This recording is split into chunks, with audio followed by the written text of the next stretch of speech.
If you're looking for a new home builder in Michigan to build your dream home, you need to stop whatever you're doing and watch this video. I'm gonna go over some of the worst rated home builders in Michigan, and I'll also talk about some of the tricks they use to hide their bad reputations. And we're starting now.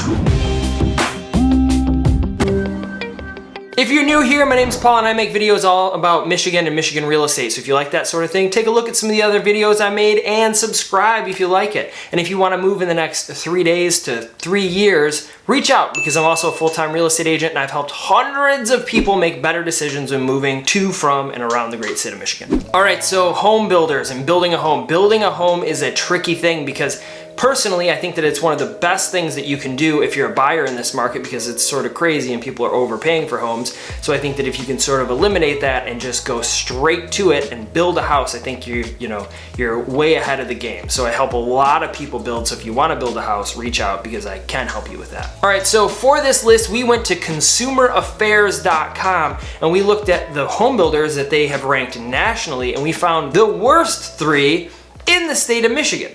All right, so the first one on our list is MI Homes. They ranked at a 1.6 out of 5 on consumeraffairs.com. I will say that this is probably the best reviewed Michigan massive builder of the bunch, but my experiences personally have not been the greatest with this company. If you've built a home with MI Homes or anyone on this list, share your experience in the comments below because I would love to hear about it and I'm sure other people would love to hear about it too. Details, Fez, we need details. So personally, when I have worked with MI Homes, they do this weird thing where if my buyer, who I've been working with for a very long time, goes into one of their showrooms or one of their model homes without me, I'm totally cut out of it. I can't help with the contracts, I can't help with anything. They just cut me out completely, which is crazy that a builder would do something like that. So if you would like to build again with this builder or any other builder, make sure you contact your real estate agent first and have them communicate with the builder because the builder does set aside funds to compensate real estate agents and they can help you. So protect yourself.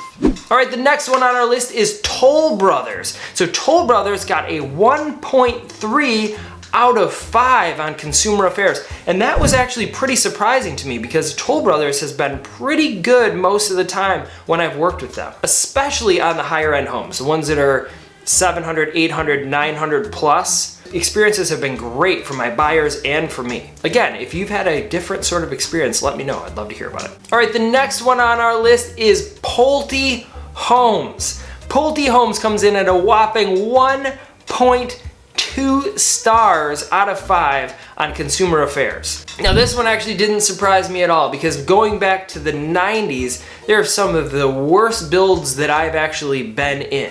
Now, if you can stay on top of the build, or if your agent can stay on top of the build all throughout the process, you'll be in pretty good shape. But you have to remember, it really comes down to the subcontractors that are working on the house. It's not the actual builder who's there every day. It's not like Mr. Pulte walking around inside your house checking on things.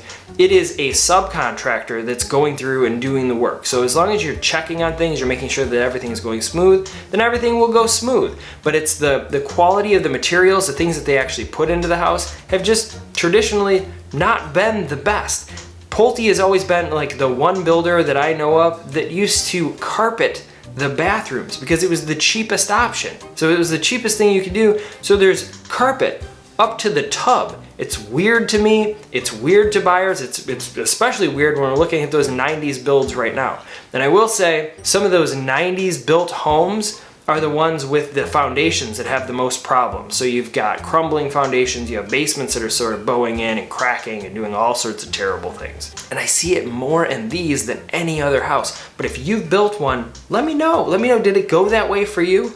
Now, what some of the biggest and best home builders do to sort of hide the reputation is they sort of scatter the reviews all over the internet. So if you look up some of the builders, you'll see that they have different sites that have reviews all over them, making them look a little bit better than they actually are. Those sneaky bastards. And when you look at those, you'll see that there's going to be a lot of reviews that are either, a lot of them look fake. So you'll see some 5-star reviews that are like, great job, we love it. And then you'll see 1-star reviews with very detailed opinions about the builder. And it's actually pretty easy to spot the fake reviews out there. When you see the reviews that are written, if there's no response written to that review, it's probably fake. So if you see a negative or a positive review and then there's a comment by the builder takes their time and they write a well thought out reply, that's probably a real review. But when you see something that's just like, it was great, love to work with you, that's probably fake. It's a fake! So what do you think about this? Do you still want to build? I actually made an entire video about the building process and things that you should look out for if you're going to build a new home. And you can check that video out here, and I'll see you there.